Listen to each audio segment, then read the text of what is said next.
In the heart of the Baobab Forest, deep in the lands of the Ankole people, there was a hunter named Kato. He was the finest in the village. Swift as the wind, his arrows never missed their mark, but his heart was heavy. Every night, his sister Naima would wake up screaming, haunted by a shadow that whispered her name. The village elders feared an ancient curse. Long ago, a vengeful spirit named Olum ruled these lands. He was a hunter like Kato, but his greed consumed him. He killed not for need, but for pleasure, until the spirit of the forest cursed him, turning him into a shadow that roamed the earth, feeding on fear. One night, Kato decided to put an end to this nightmare. He followed Naima's screams into the dark forest. The trees loomed like silent watchers, their branches whispering secrets. Suddenly the air turned cold. A dark figure slithered between the trees, its eyes glowing red. The shadow hunter had found him. "Kato!" the voice hissed. "Why do you disturb me?" Kato gripped his spear. "You haunt my sister. You haunt my people. It ends tonight." The shadow laughed, a hollow, chilling sound. "Foolish hunter, you cannot kill what is already dead." But Kato was not afraid. He remembered the words of the village seer. A hunter who seeks to destroy darkness must first bring it to the light. Instead of attacking, he lit a torch and raised it high. The shadow shrieked, twisting and writhing as the light burned through it. But it was not enough. The darkness fought back, coiling around Kato's throat. His vision blurred, his strength waned. Then a voice rang through the trees. "Brother!" Naima stood at the edge of the clearing, holding a polished mirror. In the mirror's reflection, Olum's true form was revealed. A gaunt, tormented man, his face twisted with regret. The curse was breaking. "No!" Olum screamed. "I do not wish to see myself." But the mirror forced him to confront his own monstrous deeds. With a final agonized wail, the shadow dissolved into dust, carried away by the wind. Dawn broke over the forest. Kato and Naima returned home, where the village rejoiced.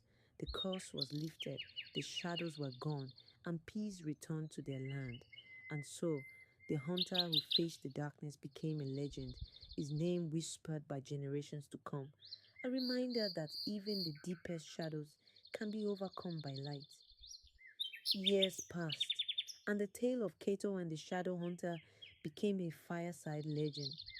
But Kato himself never stopped wondering, why had the spirit chosen his family? Was he truly gone? One evening, as the village prepared for a great festival, an old woman arrived at Kato's hut. Her face was lined with age, but her eyes burned with knowledge. "You have done well, hunter," she said. "But the story is not over."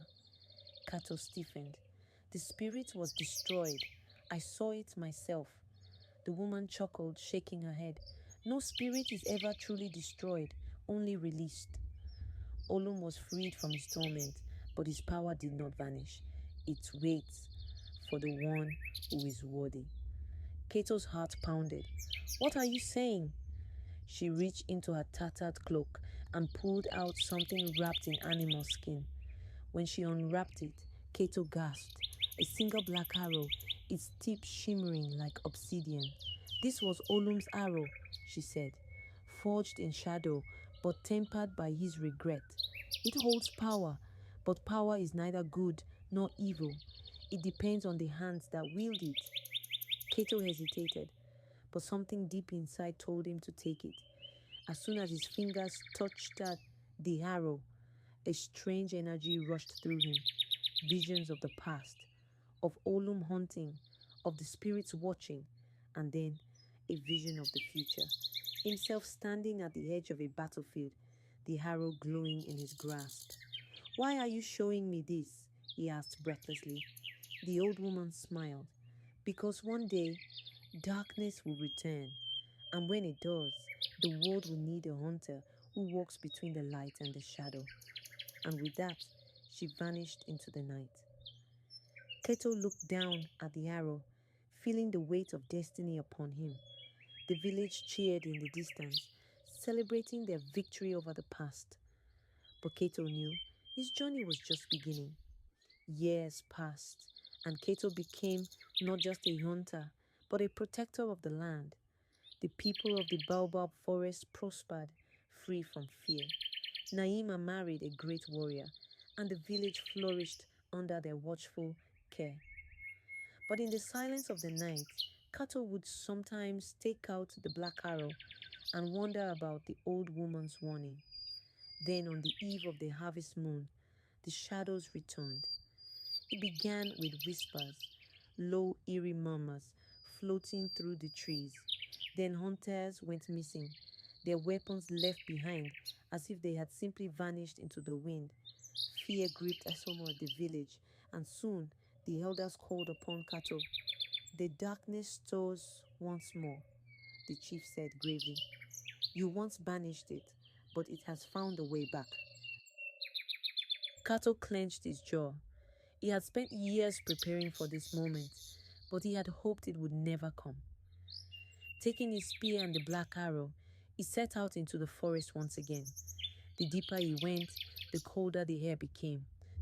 The trees seemed to lean inward, their branches twisting like skeletal fingers.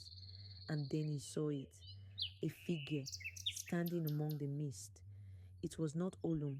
It was a woman, her body shrouded in black smoke, her eyes burning like coals. Kato, she whispered, you carry the arrow of my brother. Kato's breath caught in his throat. Your brother? The woman stepped forward, and for the first time he saw her face, half beautiful, half decayed, as if time itself could not decide whether to preserve or consume her. My name is Nyanga, she said. Olum was not the only one cursed. When he was bound to the shadows, I was bound to silence, forced to watch as he was haunted and destroyed. But now, his power has returned to me. Kato tightened his grip on his spear. If you seek vengeance, you will not find it here. Nyanga's laughter sent chills down his spine. Vengeance! Number yen seek balance. My brother was doomed by his own greed. But you were chosen to hold his power. Will you waste it, or will you embrace it? Kato hesitated. He remembered the old woman's words. Power is neither good nor evil. It depends on the hands that wield it. Nyanga raised her hands, and the shadows around her swirled like living creatures. A great war is coming, Hunter. You may think you protect your people, but the true darkness is yet to rise. When it does, your arrows will not be enough. Kato's pulse quickened. Then what must I do? She extended her hand. Come with me. Learn the ways of the shadow as you have learned the ways of the light. Only then will you be strong enough to face what is coming. Kato looked at the village behind him, then at the black arrow in his hands. If he walked away now, the shadows might return stronger than ever. But if he followed Nyanga, he might never return. With a deep breath, he stepped forward. Teach me. And so, the hunter became the hunted, but also something more. A legend reborn, a warrior of both light and shadow. And though his story was far from over, one thing was certain. This was not the end. It was only the beginning.